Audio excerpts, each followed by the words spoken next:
Adım Çağrı Şirliye. Birkaç bölümden oluşan filmlerimi seyrettiniz.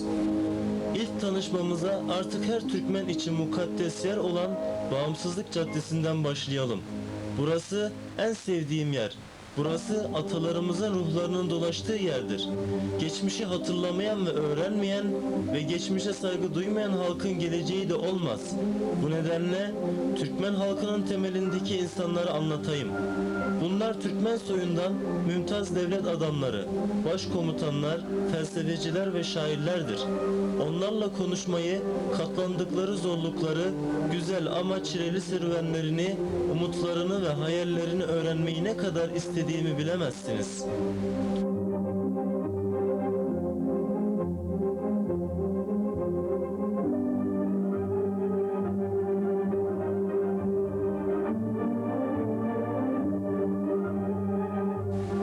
Allah halklara toprak dağıtırken Türkmenlere dağlardan, denizlerden, supratropikal çölden oluşan bir toprak verdi.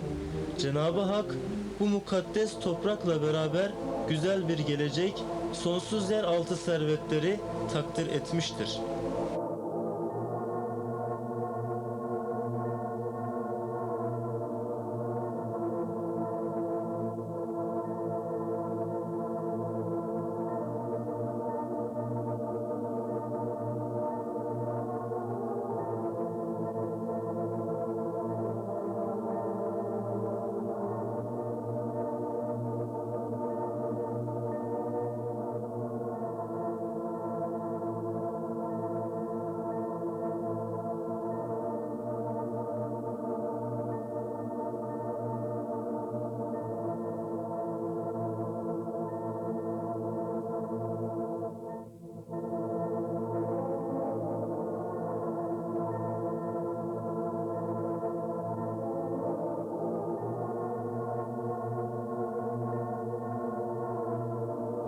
Türkmenistan atalarımızın mukaddes mirası.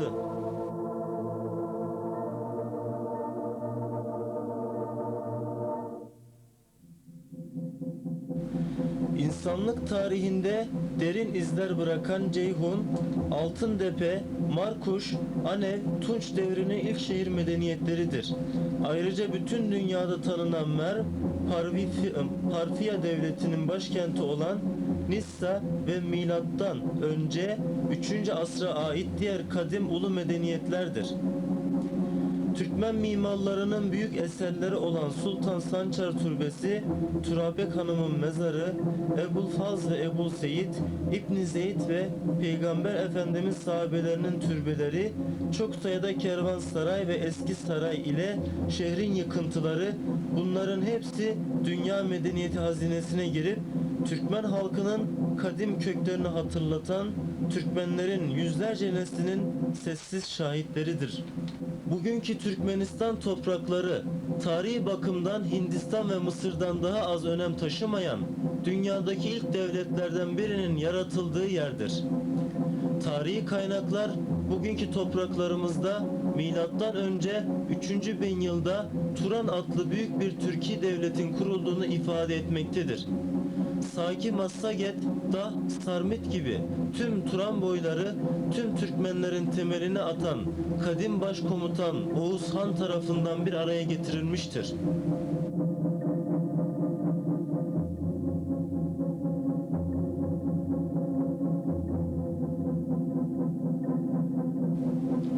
...2000 yıl önce Turan boyları Türkmenistan sahasında Doğu'nun 3 büyük imparatorluğunun, Parfiya İmparatorluğu'nun, Harazm Şahlığı'nın ve Büyük Kuşan Devleti'nin temellerini atmışlardır.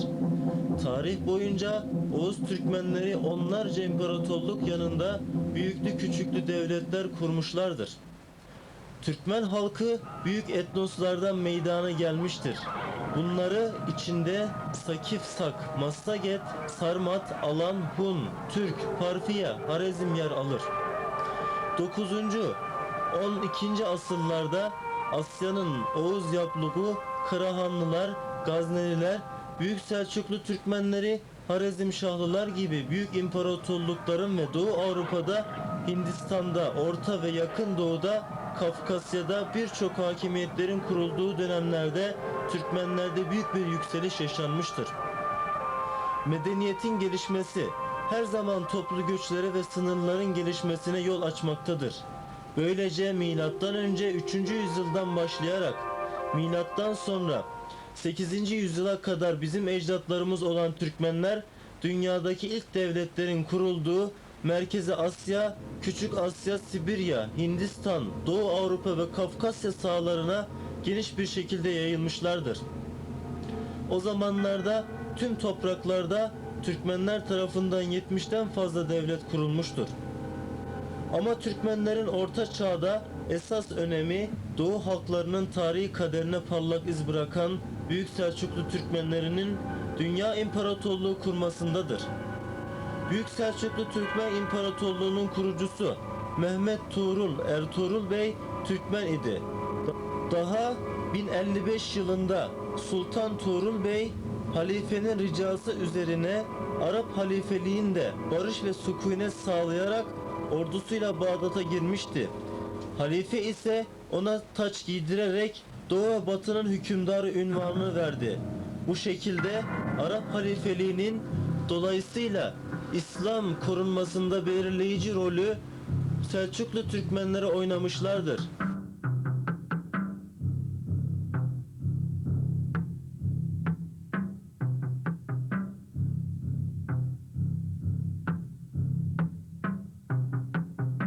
Sultan Alparslan Büyük Selçuklu Türkmenlerinin ikinci sultanı olmuştur. 1071 yılında Türkmenler ile İmparator Roman Diyojen komutasındaki Bizans ordusu arasında büyük bir savaş oldu. Bizans orduları hezimete uğradı. İmparatorun kendisi ise esir oldu. Türkmen Selçuklu İmparatorluğu'nun son sultanı Sultan Sancar Türkmen idi. 12. asırda Müslümanlar ile Haçlar arasındaki savaşta onları yenen Suriye hükümdarı İmamuddin de Türkmen idi. Kayı boyundan olan Osman Gazi 8. ve 14. asırlarda yaşamış, Osmanlı Türkmen devletini kurmuştur.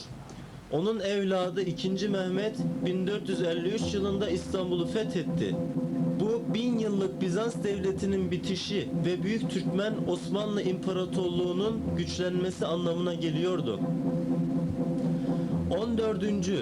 ve 16. asırlarda Küçük Asya, İran ve Kafkaslar'da Türkmenlerin Akkoyunlu devleti hüküm sürüyordu. Akkoyunluların en büyük hükümdarı Uzun Aslan Hizi. Ayrıca hükümdar Karayusuf Karakoyunlu devletini kurmuştu. Bu devletlerden sonra 16. asrın başlarında İsmail Şah Safavi devletini ve hanedanını kurmuştur. Bayram Han Hindistan'daki Büyük Moğol İmparatorluğu'nun mümtaz devlet adamlarından biri idi ve Türkmendi. Afşar İmparatorluğu'nun kurucusu Afşar Türkmenlerinden olan Nadir Şah idi. Mısır'da 18. asırda Memlük devletinin kurucularından biri büyük devlet adamı ve başkomutan Aybek Türkmen idi. Aslen Türkmen olan Orta Çağ'ın müstesna devlet adamlarının adları sonsuza kadar sayılabilir. Onlar asırlar boyu tüm halkların tarihi hatırasında kalacaklardır. 5000 yıldan beri dünyanın her köşesinde Türkmenler yaşamaktadır. Onların diğer halklarla kaynaştıkları yer ise bu halkların dil, kültür ve örf ve adetlerinden büyük izler bırakmışlardır. Orta Çağ'da Muhammed el-Harazm, Ahmet Yesevi, Mevlana Celaleddin Rumi, Hacı Bektaşi Veli, Yunus Emre, Karacaoğlan, ayrıca Maktum Kuli, Molla Nepes, Kemine gibi halkı birliğe, sabıra ve barış içinde bir araya yaşamaya çağıran Türkmen fikir adamları yaşayıp eserler verdiler. Eğer onlarla konuşma imkanım olsaydı yeni 3000 yılından bizi insanlığı ne bekliyor diye sorardım. Tüm dünyayı katliamlar, savaşlar sarar mı? Çocukların ve annelerin gözyaşları diner mi? Biliyorum, tüm halkların daha iyi umut etmesi, ortak evimiz dünyada barış içinde yaşamamıza bağlı. Şu anda Türkmenistan'ın medeni mirasının incelenmesi tüm dünyanın ilgisini çekmektedir. Aşkabat'ta 2000 yılının Ekim ayında Türkmenlerin medeni hayatında büyük önemi olan Türkmenistan'ın tarihi kültürel mirası adlı uluslararası konferans yapılmıştır. Söz konusu konferansa dünyanın en büyük ilim adamları katılmıştır. Bu konferans eski kültüre sahip olan tarafsızlık ve yaratıcılık yolunda ilerleyen Türkmen halkına tüm dikkatleri bir daha çekmiştir. Bu konuda esas merhale Türkmenistan Devlet Başkanı Sapar Murat Türkmenbaşı'nın Türkmenistan, Merkezi Asya ve Doğu halklarının kültür mirasının incelenmesi ile ilgili uluslararası devlet enstitüsünün kurulması hakkındaki kararı olmuştur. Türkmenistan, dünya hidrokarbon rezervlerinin %30'undan fazlasına sahiptir. İnanılmaz bir tempoyla tüm sanayi ve tarım üretim alanları gelişmektedir. Şehirlerimiz hızla yenilenmektedir. Halkın maddi refahı artmakta, milli kültürü gelişmektedir.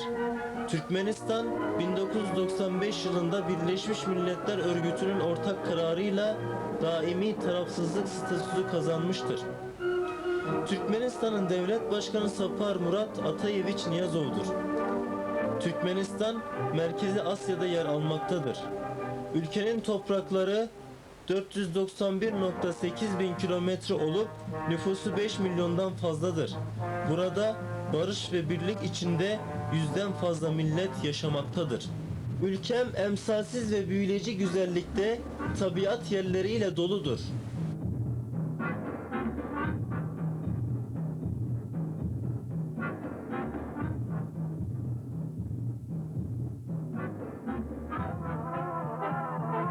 ...70'li yılların başında ülkemizin güneydoğusunda Köyten Dağları'nda toprak kaydı ve dinozor izlerini taşıyan büyük bir plato açıldı. Burası 150 milyon yıl evvel arka ayaklarıyla yürüyen devlerin soğuyan lavla 2000 iz bıraktığı tek yerdir.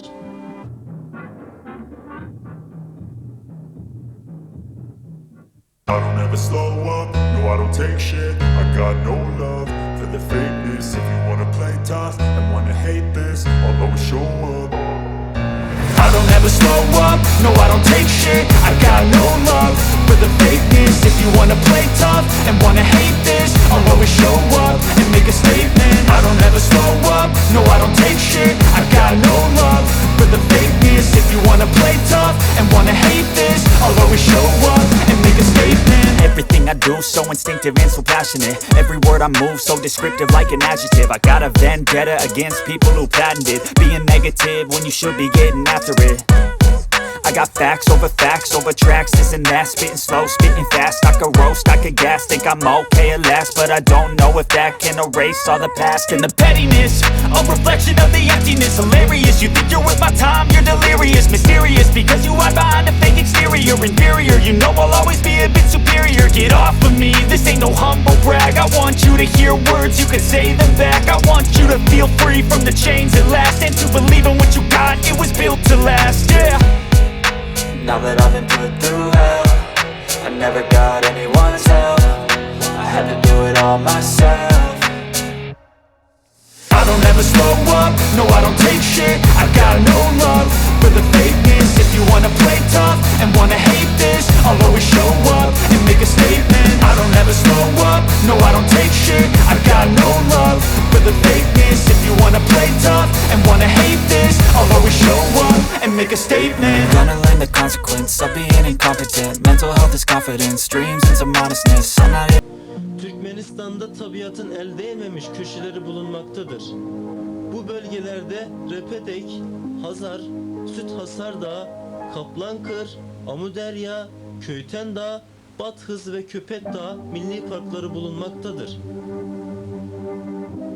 Dağ yamaçları Hollanda'da yetiştirilen renkli çiçeklerden, güzellik bakımından geri durmayan yabani çiçekler ve laleler ile örtülmüştür.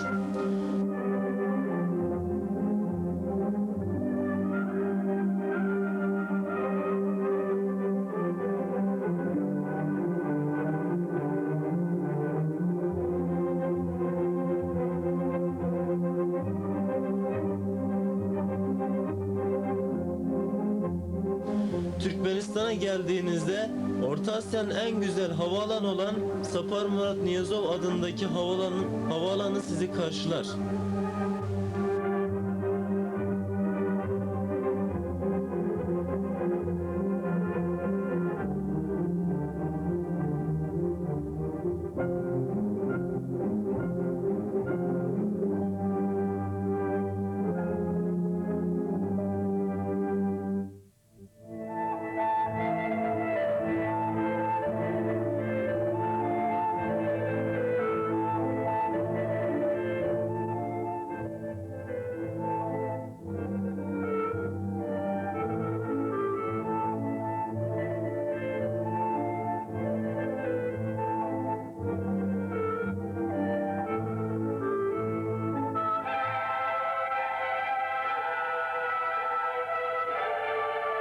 Hareketli bir yaşam biçimini seven insanlar 40 kilometreye varan Serdar'ın sağlık yolunu yaya olarak geçebilirler. Bayram günlerinin birinde göğe uzanan merdiven üzerinde gerçekleştirilecek olan uluslararası maratonun ilk olarak geçen sporcu Ahal Teke atıyla ödüllendirilecektir.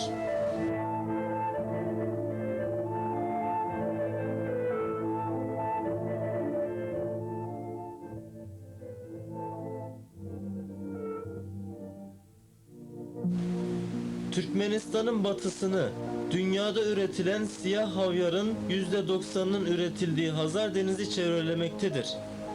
Misafirler Hazar'da balık avına katılabilirler. İpek yolu kendinde Karakum çölünde develer üzerinde yapacağınız yolculuk yapılabilecek seyahatlerin en ilgincidir. Gece ateşin yanında oturarak yıldızlara bakarken kuracağınız hayallerin gerçekleşeceğinden eminim.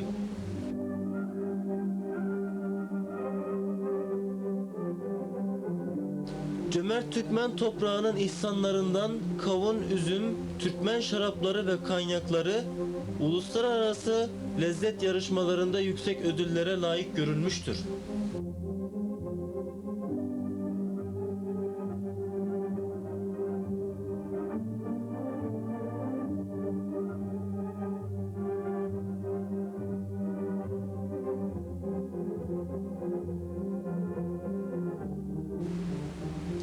Türkmenistan'da dokunan halılar dünyaca ünlüdür.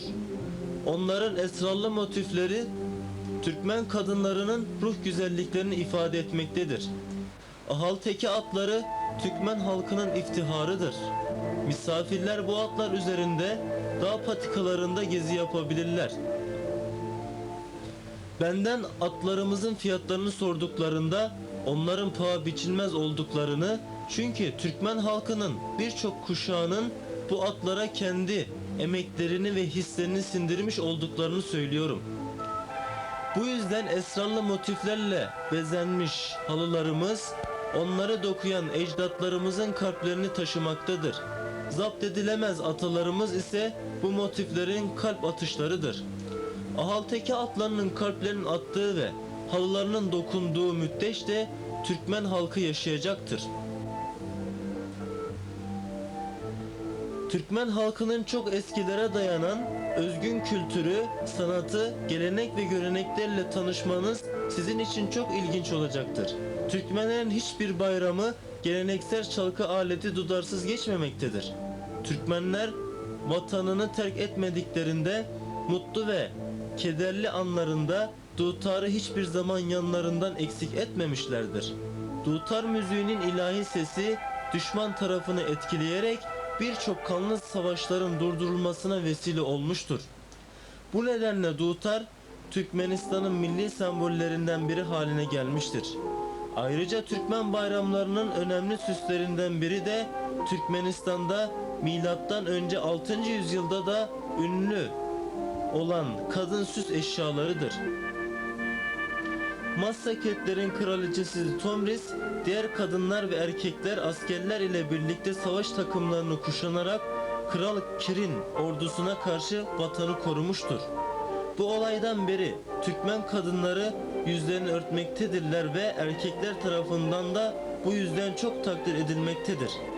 Bir zamanlar askeri takımı olan, günümüzde ise masalların gümüş yağmurları olarak adlandırılan bu süs takılar kadın bağımsızlığını simgelemekte ve kadın güzelliğiyle azametini vurgulamaktadır.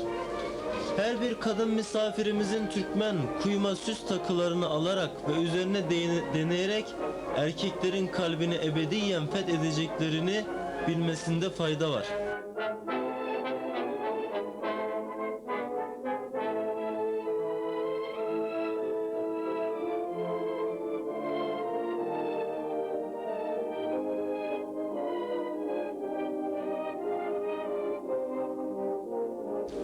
Ateşte hazırlanan çorba, şiş kebap, tandırlama, işçekli, doğrama ve sıcak çörek gibi milli Türkmen yemeklerini harika tadı hep damağımızda kalacaktır.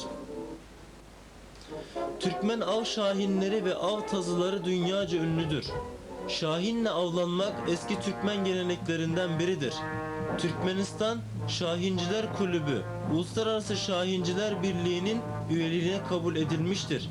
Kulübümüz uluslararası yarışmalarda defalarca birincilik kazanmıştır. Karakum Çölü'nün kumları üzerinde Türkmen av tazıları eşliğinde kervan yürüyüşünde yapacağınız şahinli av unutmayacağınız hatıralarınızdan biri olacaktır. Türkmenistan Karakölü koyunlarıyla da meşhurdur. Onlarca dünya ünlü Karakölü kürkleri üretilmektedir. Birçok seyahatçiler geçmişte Türkmenistan'a gelerek Türkmen altın yapağı olan Karakölü kürklerini elde etmeye çalışmışlardır. Sarıca cinsinden olan koyunlar da %80'i tüy, %20'si de lif olan yünleriyle dünyaca ün yapmıştır. Sarıca koyunlarının yününden meşhur Türkmen halıları dokunmaktadır. Türkmen köpekleri, alabaylar koyun sürülerini kurtlarından korumakta yardımcı olmaktadırlar. Türkmen alabayları daha milattan önce 2000. yıllarda da dünyaca tanınmışlardı. Halk arasında bizim alabaylar kurt köpeği olarak anılmaktadır. Bu köpeklerin bazıları küçük bir ayıyı hatırlatmaktadır. Kurtları teke tek savaşlarda alabay kurtları hiç şans tanımamaktadır. Ancak 3 defa daha fazla kurt bir araya gelirse sahibinin evini ve ev hayvanlarının ölümü pahasına koruyacak bir alabayla baş edebilirler. Türkmenistan Aşkabat'ta modern kardiyoloji merkezi, ayrıca göz hastalıkları enstitüsü, eklem rahatsızlıklarının ve kadın kısırlığının tedavi edildiği yer olan Molla Kara kaplıcaları, sindirim rahatsızlıklarının tedavi edildiği Açman Sanatoryumu ve böbrek hastalıklarının tedavi edildiği Bayramali Sanatoryumu ile ünlüdür. Halk arasında milattan önce 4. yüzyılda Türkmenistan'a savaş amacıyla gelmiş ve Merv'i işgal etmiş olan İskender Zülkarneyn'in uzun süredir böbrek rahatsızlığı olan kumandanlarından birinin rahatsızlığının geçmiş olduğuna dair rivayetler anlatılmakta. Fakat ordu oradan ayrıldığında rahatsızlığı tekrar başlamış. Kumandan İskender'den Türkmenistan'da kalmak için izin istemiş. Oraya döndükten sonra böbreklerinde hiçbir rahatsızlık hissetmeden uzun ve rahat bir hayat yaşamış. Türkmenistan misafirlerine her zaman tabiatın muhteşem köşeleriyle kendine hayran bırakmıştır. Bize gelen misafirler gerçek Türkmen misafirperverliğini göreceklerdir. Aşkabat yüksek sarayları, fıskiyeleri, müzeleri ve anıtları ile dünyanın en güzel şehirlerinden ve başkentlerinden biri haline gelmiştir. 5 yıldızlı modern ve konforlu oteller Avrupa, Doğu ve geleneksel Türkmen mutfağıyla misafirlerin hizmetindedir. Aşkabat'ın renkli lambalar ve fıskiyeler ile süslenmiş sokaklarında ve parklarında yapacağınız akşam gezileri aklınızda ebediyen kalacak hatıralardan biri olacaktır. Sizi ülkemizin tarihiyle tanıştırdım. Fakat buraya gelip gözlerinizle görebileceğiniz tüm şeylerin sadece az bir kısmını anlattım. Türkmenlerde güzel bir atasözü var. Misafir babadan azizdir ve bununla her şey ifade edilmiştir. 18. yüzyılda Türkmenlerin büyük şairi Maktum Kuli burada kardeşlik, gelenek, dostluk kanundur demiştir. Türkmenlerin misafirlere karşı sıcak tavrı bizim hayat tarzımızdır. Sizin dinlenmeniz, seyahat etmeniz ve dünyanın en eski halklarından biri olan barışsever, misafirsever Türkmen halkı ile tanışmanız için bütün şartları sağlamaya hazırız. Bu tüm izlediklerinizden sonra kalbinizde Türkmenistan'a gelip görme umut ateşi tutuşacaktır. Kalbinizdeki bu umut ateşi burayı görene kadar sönmeyecektir.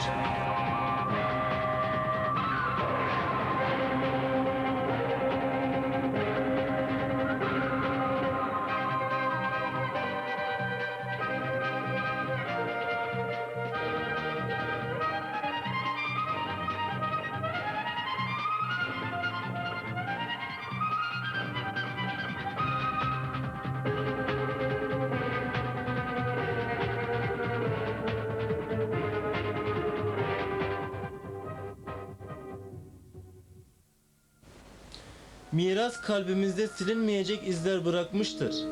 Bu yüzden ecdatlarımızın şanlı işlerini devam ettirmek bizim neslimizin borcudur.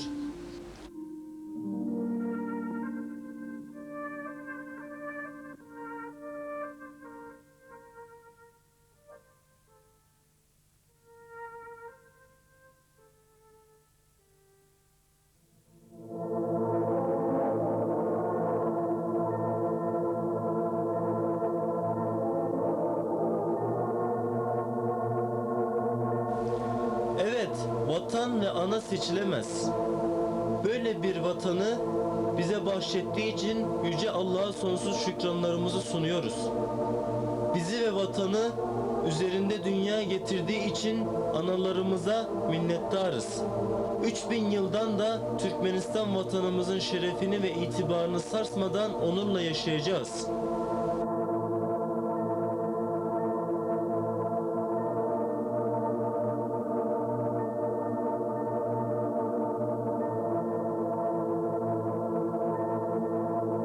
Devam edecektir.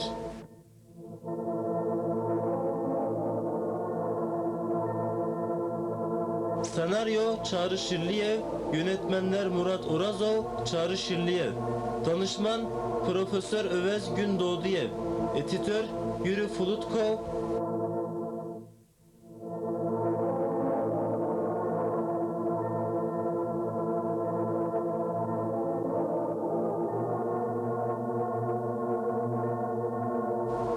Müdür ve filmleri hazırlayan Çağrı Şirliyev sıfatıyla temsil olunan Arkaş Turizm firması bütün isteklerinizi Türkmenistan'a davet eder.